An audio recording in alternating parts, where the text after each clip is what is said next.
যে কর্মসূচি আমাদের রাজ্যে মাননীয় মুখ্যমন্ত্রীর হাত ধরে শুরু হলো, এই কর্মসূচি মূলত সার্ভাইকাল ক্যান্সার, যা ক্যান্সারের মধ্যে দ্বিতীয় বলা হয়, সর্বাধিক হয়ে থাকে।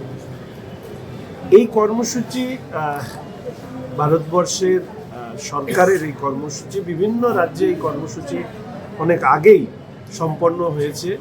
মাননীয় প্রধানমন্ত্রী নরেন্দ্র মোদীর হাত ধরে এই কর্মসূচি শুরু হয়।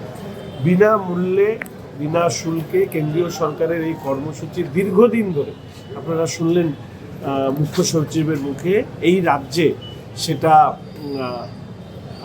অ্যাকসেপ্ট করা হয়নি বা সেটা চালু করা হয়নি। আজকে মুখ্যমন্ত্রীর হাত ধরে এই কর্মসূচি চালু হলো।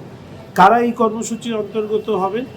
14 বছর থেকে 15 বছর বয়স সীমার মধ্যে যারা রয়েছেন, এই বয়সের মেয়েদেরকে এই ভ্যাকসিন বিভিন্ন হসপিটাল থেকে দেওয়া হবে এবং এটা ইমিউনাইজেশন যে কার্ড, ভ্যাকসিন কার্ড যেটা আছে, সেই কার্ডের মধ্যেও এটা সংযোজিত হবে।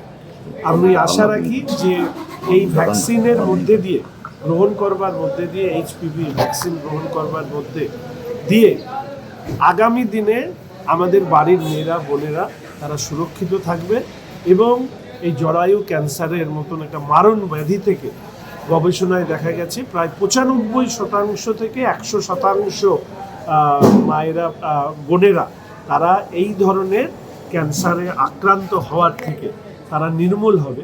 ফলে আমি মাননীয় মুখ্যমন্ত্রীকে ধন্যবাদ জানাচ্ছি যে দ্রুত সরকারে এসে এই যে জনমুখী যে কর্মসূচিগুলো কেন্দ্রের সরকার নিয়েছিল, যা থেকে রাজ্যকে রাজ্যের মানুষকে বঞ্চিত রাখা হচ্ছিল, সেগুলোকে এগিয়ে নিয়ে যাওয়ার জন্য তিনি উদ্যোগ নেন।